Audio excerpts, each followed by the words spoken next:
কৃষ্ণ রাখে হরি মারিবে কি।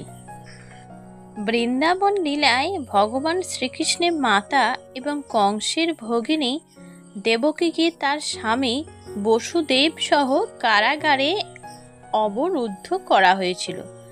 কেননা মাৎসর্য পরায়ণ রাজা কংসের ভয় ছিল যে দেবকীর অষ্টম পুত্র কৃষ্ণ তাকে বধ করিবেন। কৃষ্ণের পূর্বে দেবকীর গর্ভজাত সব কটি পুত্রকে কংস হত্যা করেছিলেন, কিন্তু কৃষ্ণ এই বিপদ এড়াতে পেরেছিলেন, কেননা বসুদেব তাকে তার পালক পিতা গোকুলের নন্দ মহারাজের গৃহে স্থানান্তরিত করা হয়েছিল। তেমনি কুন্তী দেবীও তার পুত্র সহ ভয়ঙ্কর বিপদ রাশি থেকে রক্ষা পেয়েছিলেন। ভগবান শ্রীকৃষ্ণ কুন্তী দেবীর প্রতি অধিক অনুগ্রহ প্রদর্শন করেছিলেন, কেননা যদিও তিনি দেবকীর অন্যান্য পুত্রদের রক্ষা করেননি, কিন্তু কুন্তীর পুত্রদের তিনি রক্ষা করেছিলেন।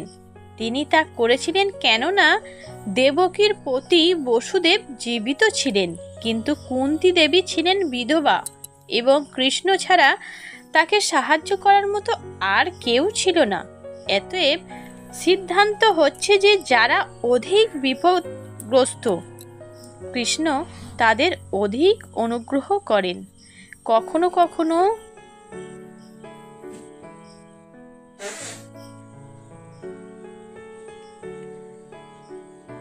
যারা অধিক বিপদগ্রস্ত, কৃষ্ণ তাদের অধিক অনুগ্রহ করেন।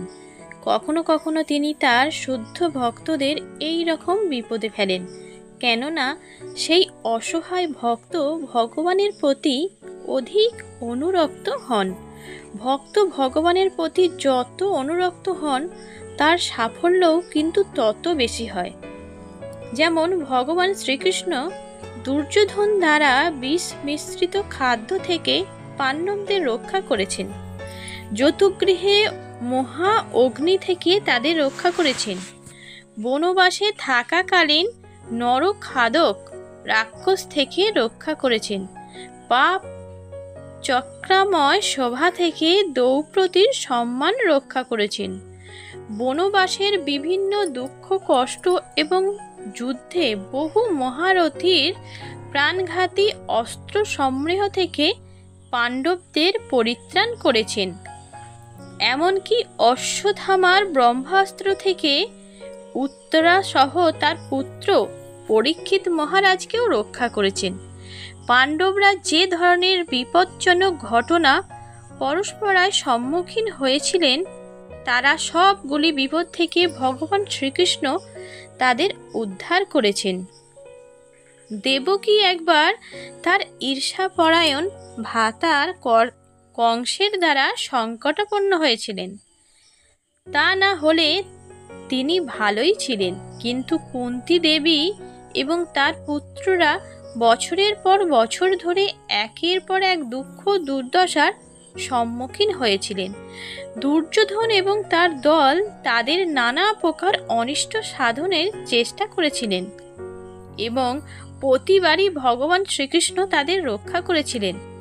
একবার ভীমকে বিষ প্রদান করা হয়েছিল, একবার তাদের যতুগৃহে পুড়িয়ে মারার চক্রান্ত করা হয়েছিল এবং দ্রৌপদীকে একবার দুষ্ট কৌরবের সভায় নিয়ে এসে তার বস্ত্রহরণ করার চেষ্টা করা হয়েছিল। ভগবান অন্তহীনভাবে দ্রৌপদীকে বস্ত্র সরবরাহ করে তার লজ্জা নিবারণ করেছিলেন এবং দুর্যোধনের দল তাকে বিবস্ত্র রূপে দেখতে ব্যর্থ হয়েছিল। তেমনি তারা যখন বনে নির্বাসিত হয়েছিলেন, তখন হিরণ্য নামক এক নরখাদক রাক্ষসের সঙ্গে ভীমকে যুদ্ধ করতে হয়েছিল, কিন্তু ভগবান তাকে রক্ষা করেছিলেন। এইখানেই কিন্তু শেষ নয়। এত সমস্ত দুঃখ দুর্দশার পরও কুরুক্ষেত্রের রণাঙ্গনে এক মহাযুদ্ধের আয়োজন করা হয়েছিল এবং অর্জুনকে দ্রোণ, ভীষ্ম, কর্ণ প্রমুখ সমস্ত মহান শক্তিশালী যোদ্ধাদের সম্মুখীন হতে হয়েছিল। কিন্তু ভগবান শ্রীকৃষ্ণ তার প্রিয় সখাকে বুদ্ধি দিয়ে, সাহস দিয়ে নিজের প্রতিজ্ঞা ভঙ্গ করে তাকে জয়ী করেছিলেন। আর অবশেষে সমস্ত কিছুর শুভ সমাপ্তির পরেও উত্তরার গর্ভস্থ সন্তানকে হত্যা করার জন্য দ্রোণাচার্যের পুত্র ব্রহ্মাস্ত্র নিক্ষেপ করেছিল। তখনও কিন্তু ভগবান শ্রীকৃষ্ণ গদা হাতে উত্তরার গর্ভস্থ কুরু বংশের একমাত্র জীবিত বংশধর পরীক্ষিত মহারাজকে রক্ষা করেছিলেন।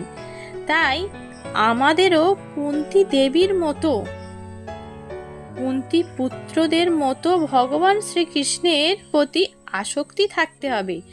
যখনই বিপদ আসবে ভগবানকে স্মরণ করে অর্জুনের মতো লড়াই করে যেতে হবে আর বিশ্বাস রাখতে হবে যে ভগবান আমার সাথে আছেন। স্বয়ং ভগবান শ্রীকৃষ্ণ দাঁড়িয়ে আমাকে রক্ষা করার জন্য আছেন। বিশ্বাস রাখতে হবে অবশ্যই, তবেই কিন্তু রক্ষিবে কৃষ্ণ। রাখে হরি, মারিবে কে। হরে কৃষ্ণ।